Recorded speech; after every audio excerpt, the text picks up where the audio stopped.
Hey there, it's Andrew Raitt. I'm here in downtown LA, above our offices in the Arts District.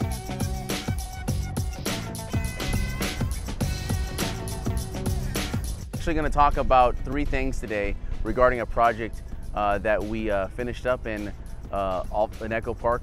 We call it Alvarado. It was a very successful project, but three of the main things that we kind of learned a lot, and I'd like to kind of share with everybody else here, is first of all, the fact that it's hard to find a good deal, especially right now with the current lack of inventory that's in the market in Southern California. The second thing we're going to talk about is doing your diligence. It's a really critical part, and actually sometimes it even helps make a deal better when you really do your diligence and you expose everything that's really happening with a property or a project itself. And the third thing I'm talking about is working with small spaces and being creative with it. So initially with the project, we were in a situation where there was very little in the inventory in the market. Echo Park was just a really challenging area because everybody was bidding up the prices like crazy. So it really compressed the margin on your ability to buy something low and to sell it high. So, but I didn't stop. I kept calling agents, kept looking for deals, and finally came across a really small, tiny house. Hey there, this is Andrew Raitt. I'm actually here at a property that we just opened escrow on in a beautiful area. It's got its challenges though. It's a smaller lot, less than 4,000 square feet, and it's a smaller house. But it's a cute craftsman with a lot of character. It had noise from the highway, and it didn't look like a good property, and it was like an old beat up craftsman, but it had some potential. It had some weird upgrades. It definitely had some illegal things that they had done to it, but it had opportunity. So we got into it, and it was almost the right price. It wasn't quite there, but when we started our diligence on the property, went down to the city, we would go down to the assessor's office, started pulling all the information, realized there was a number of illegal issues regarding our property that we had to fix. That actually helped us significantly. We did our full inspection report and identified all the issues related to the property and brought that back to the bank from a professional inspector, okay? And then we also had an opinion from our architect with regards to the details of what needed to be changed in the property to make it something that's sellable. So we brought that to the bank's attention. We asked for a request for repairs. They obviously are going to say no, so we told them a value that we wanted, and really at the end of the day we wanted to get a discount because of the challenges that existed. But we wouldn't have found out those challenges if we hadn't have done our homework, if we hadn't have gone through those steps that were required. So that was really important. Now, in finding a deal, it actually helped us because we found something that was just on the edge. It was almost a good deal, but it didn't quite make it. So through the diligence, we were able to get a discount, and then now the economics in this project just made a lot of sense. We don't always go into these projects saying we're gonna need a discount, but in this particular case, it made sense. And while we're in the construction process, the market got better, and so we benefited from that significantly. Now, one of the challenges that we had with this project was that we were working with 700 square feet. The lot was a decent sized lot considering how small the house was. It was almost about 4,000 square feet. It had a pretty view. It had a peekaboo view of downtown LA with this gorgeous buildings. And in addition to that, it had opportunity to kind of make a kick-ass backyard.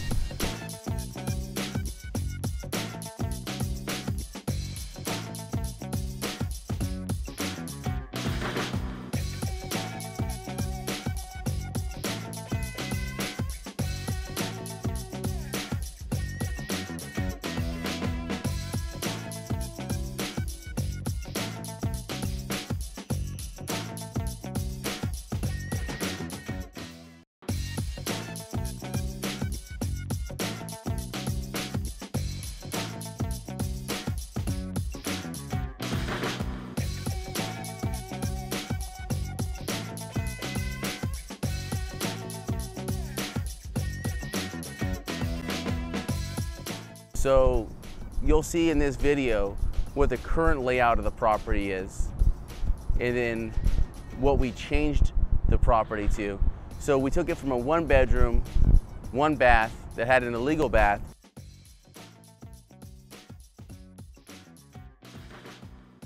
and we converted basically one room that was this dining room into actually a master bedroom we came into the living room, which was kind of scary for a lot of people because thought, oh wow, we're gonna have such a small living room, people aren't gonna enjoy it. Well, guess what? People want a kick-ass master and they want their own bathroom in the master. In addition to that, we created a deck. So when you're working with small spaces, you have to overcompensate for how small they are. You have to be able to add features that are important to people and how they live in this environment. In Echo Park, people want to be able to have a guest bathroom. They also want a cool deck to chill out on. They want to be able to have a barbecue area, and they want to be able to utilize all the views. So we were able to move the retaining wall to a position that made a lot of sense, had a nicer backyard in the back. You know, we staged it with some really cool hammock and, you know, made people feel like they can come here and just live pretty much outside. So we kind of extended the living room to the outside, create a nice kitchen. In addition, we made sure we had all the other niceties like central air and heat, and then nice landscaping throughout.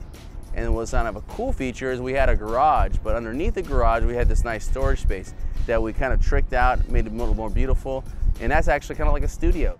And I'm here to show you what you can do with kind of an awkward, unusual space. We have something here that's supposedly supposed to be a garage, but it doesn't appear at all like it has the right kind of support to actually handle a car. But what could it be? What could you use this space for? Fortunately, we're in the Silver Lake area, and there's a lot of artists there that would love to rent a studio like this. So why not turn it into that? Turn it into a beautiful opportunity where you open up where there's more light, you create, you know, the wall space, and you get it to a point that it looks very comfortable. So it's perfect for the kind of clientele that we're going to sell to in Echo Park, the creative type, somebody who wanted lifestyle, and it turned out really well with such a small little space. And sometimes it feels like it'd be scary, but just look who your buyer is and what they're looking for, and then you'll find out what you need to build.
In creating additional enhancements outside, when you're looking at building out, let's say, a deck or other considerations, different cities have different ordinances, but in the city of Los Angeles, when you're working on hillsides, there's sometimes grading issues. There's sometimes issues regarding how you're going to be able to create additional structures on top of the existing earth or dirt or structures that currently existed.